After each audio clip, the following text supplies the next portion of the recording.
Yesterday, the Prime Minister said the complete opposite.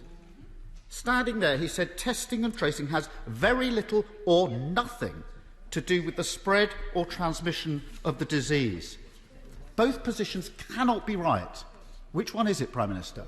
Well, Mr. Speaker, it is an obvious fact of biology and epidemiology that, alas, this disease is transmitted by human contact or aerosol contact, but it is one of the great advantages of NHS test and trace, which we did not have working, alas, earlier in the pandemic. We simply didn't have it in the spring, and it is the result is that we now have the ability to see in granular detail where the epidemic is breaking out, exactly which groups are being infected. That's why we've been able to deliver the local lockdowns, and that's why we're able to tell now at this stage that it is necessary to take the decisive action that we are, and which I think he supports, or he did yesterday anyway, to drive the virus down, keep kids in school and keep our economy moving. That's the point, Mr. Speaker. Starmer. So why yesterday did the Prime Minister say that testing and tracing had very little or nothing to do with the spread or transmission of the disease?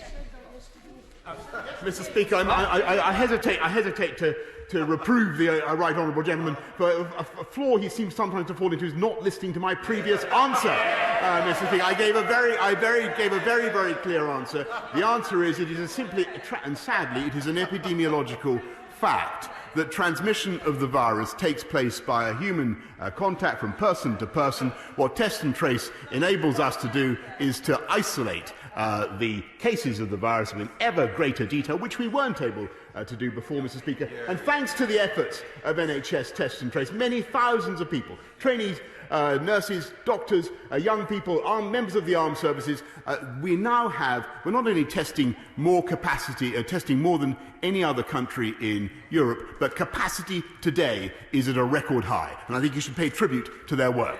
Keir Starmer. Mr. Speaker, I listened to the answer that the Prime Minister gave to the questions. That's why I asked him the question, because yesterday he said the complete opposite of what he said today. Everybody who was in the chamber, everybody who reads Hansard will see it. And he talks about testing. Mr. Speaker, can I remind the Prime Minister that last week, before the Liaison Committee, he admitted testing currently has huge problems. Dido Harding said we plainly don't have enough testing capacity. The Health Secretary said fixing testing would take weeks. Pretending there isn't a problem is part of the problem, Prime Minister. It's unclear, and let's test what the Prime Minister's explanation is. Is the explanation for the problems that we haven't got enough capacity? It says which problem? The problem that he acknowledged 1 week ago before the Liaison Committee. Mr. Speaker, is the explanation from the Prime Minister that we haven't got enough capacity because nobody could have expected the rise in demand? That's the Dido Harding defence. Or is it we've got all the capacity we need, it's just that people are being unreasonable in asking for tests? That's the Hancock defence. So which is it? Mr. Speaker, I must say I think that the continual attacks by the opposition on Dido Harding in particular are unseemly and unjustified. And I think that her teams have done an outstanding job in recruiting people from a standing start. This is not for a moment to deny the anxiety of those who want tests, which I readily accept. Of course, we would love to have much more testing instantly, and it is thanks to the efforts of NHS Test and Trace that we are not only at a record high today, testing more people than any other European country, but to get to the point that he raised, Mr. Speaker, we're going to go up to 500,000 tests by the end of October. That is the work of Dido Harding and her team, and I think actually, again, what we want to hear, and what I frankly want to hear, is more of the spirit of togetherness that we had yesterday, Mr. Speaker, because this is an opportunity to support NHS Test and Trace. This is an opportunity to get behind that scheme, to encourage people to believe in it and in its efficacy. Instead, he constantly knocks it from the sidelines, Mr. Speaker. Oh, sorry, I think I'll just say to the whip, there's a little bit of rowdiness coming from here. Also from your good self, which I normally never have from you, and we're having a little bit from this side. I want to be able to hear the Prime Minister. When I can't hear the Prime Minister, I do worry about the people who are watching proceedings. If we have further comment, please do so. Speak to me afterwards. Right, where are we up to? Keir Starmer. Mr. Speaker, the Prime Minister knows my complaint is not with the NHS, it's with the government. My wife works for the NHS. My mother worked for the NHS. My sister works for the NHS. So I'm not going to take lectures from the Prime Minister on supporting the NHS. The Prime Minister says we've got capacity, goes on and on about capacity. Let's test that. 3 weeks ago, millions of children went back to school. That's a good thing. Then the inevitable happened. Kids get coughs, bugs, flu. That's what happens. It's in the job description. But there's no effective system in place to deal with it. Many can't get tests quickly. Schools are allocated only 10 tests. Many wait days for the results.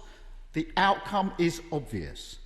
Child and siblings off school, mum, dad or carer off work, and in some cases all year groups off school. How on earth did we get into this mess? Prime Minister. Come on, Mr. Speaker. He knows perfectly well that, and he'll have read the advice from the 4 chief medical officers that there's an exceptionally small risk to children of primary and secondary school age from this disease. He knows that children have a significantly lower rate of infection. That's all in the letter that they've published today. But he also knows that we are doing our level best to get every child a test who has symptoms, and further, that thanks to the efforts of teachers in this country, of parents, pupils, 99.9% of our schools are now back. And in spite of all his attempts, I may say, throughout the summer, to sow doubt on the idea that schools were safe. The people of this country had more common sense, Mr. Speaker. Keir Starmer. Such a poor defence. That's such a poor defence. The point isn't whether the children have got COVID. It's that they've got COVID symptoms, and then they're off school. The government's own department shows that 1 in 8 children are off school this week.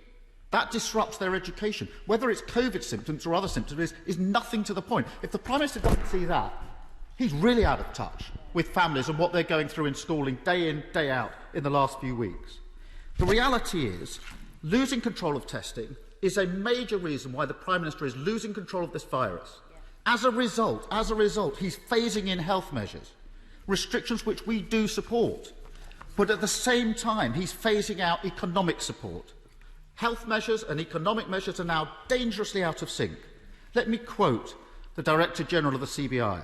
There can be no avoiding the crushing blow new measures will bring for thousands of firms. It's vital, she says, that all announcements of restrictions go hand in hand with clarity on the business support to protect jobs. Why wasn't that announced yesterday? Mr. Speaker, let's be in absolutely no doubt that the work that this government has done to protect the economy of this country, to support the jobs of 12 million people through the furlough scheme, an overall expenditure of about £160 billion, has been unexampled anywhere else in the world. And I think he should pay tribute to the Chancellor and his work. And we will go forward with further creative and imaginative schemes to keep our economy moving. And that is the essence, Mr. Speaker, of the plan, of the proposals that he talks about our president. He supported them last night, or he supported them yesterday, Mr. Speaker. I hope he continues to support them. The essence of what we're saying, Mr. Speaker, is that we want to depress the virus, but keep pupils in school and keep our economy moving. And that is the single best thing we can do to support firms across the country. Keir Starmer. Mr. Speaker, I'm not asking about the support that was being put in place in the past. We support that. I'm asking about the support that's needed now, particularly in light of the restrictions announced yesterday. Mr. Speaker, this is not theoretical. Yesterday, 6,000 jobs were lost at Whitbread, one of the major employers in the hospitality sector. The CBI, the TUC and trade unions, the Federation of Small Businesses, the British Chamber of Commerce, the Governor of the Bank of England, they're all calling on the Prime Minister to stop and rethink. Support the businesses affected. Don't withdraw furlough. We've been saying it for months. When is the Prime Minister finally going to act? Well, Mr. Speaker, these are indeed tough times, and I have no doubt that many businesses, many employees are feeling a great deal of anxiety and uncertainty, and we will do our level best to protect them throughout this period. But we will get through this, Mr. Speaker, by precisely the methods that we have outlined and that were agreed upon in this House yesterday. And I may say, I think that what the reality of the opposition position has been exposed. The cat's out of the bag, Mr. Speaker, because it was his shadow education secretary who said of the present crisis, she said, "Don't let a good crisis go to waste." That's the real approach of the Labour Party, Mr. Speaker, seeking to create political opportunity out of a crisis, out of the difficulties and dangers this country is going through, whilst we are taking the tough decisions. The tough decisions to get this virus down, Mr. Speaker, to keep our education system going and to keep our economy moving. He supported it yesterday. I hope he will, in a spirit of togetherness and unity, that he will continue to give it his support. Bradley.